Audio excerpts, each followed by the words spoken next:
Hi doctor and my fellow friends, my name is Khor Li Chen, metric number 261468 from Group 8. Budy would like to present about my part, that is 5C analysis of BATM.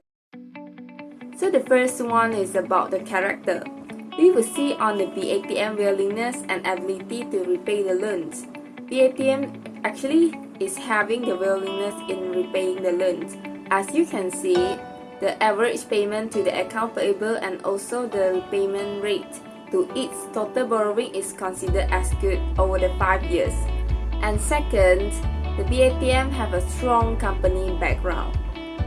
BATM actually is a multinational company which the headquarters is located at London, England, and having over 100 years of history, quite a long history. And in Malaysia, it also represented top 30 company in Bursa stock market in terms of market capitalizations. And the last is strong capability and functions of board. The chairman has a profound experience in holding various positions in community service, institution, government institution, and also others public companies. And they are also having the director that very familiar with the operational of BATM and also government institutions. Second, we will talk about the capacity. For the liability of BATM, they actually hold more on short-term debt than long-term debt. It is good compared to more hold on long-term debt. However, the borrowing has continuously increased year by year, while the sales growth did not increase as we expected, and in contrast, it dropped year by year over the 5 years.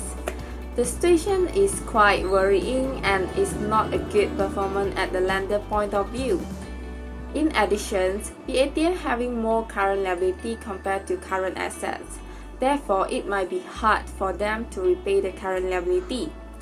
Lastly, other than tobacco product, BATM did not have other alternative income in the event of lost revenue. So we might quite worry when they are not able to repay the loan when they service a new loan. Next is capital. The evaluation is made based on the company equity contributed by the shareholder to its assets. So I'm using gearing ratio and equity to asset formula to look on the capital. We can see that there is 67.43% of total assets were contributed by the total liability, and also the value of the liability reached twice amount of equity. Hence, BATM can be considered as high leverage company, and it may carry a high risk to its creditor.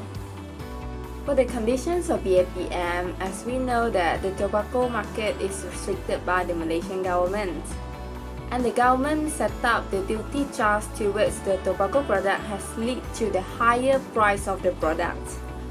On the other hand, the high demand of illegal cigarette product from the black market has strengthening the sales of BATM. And BATM is also affected by the COVID-19 because of border closure and travel restrictions.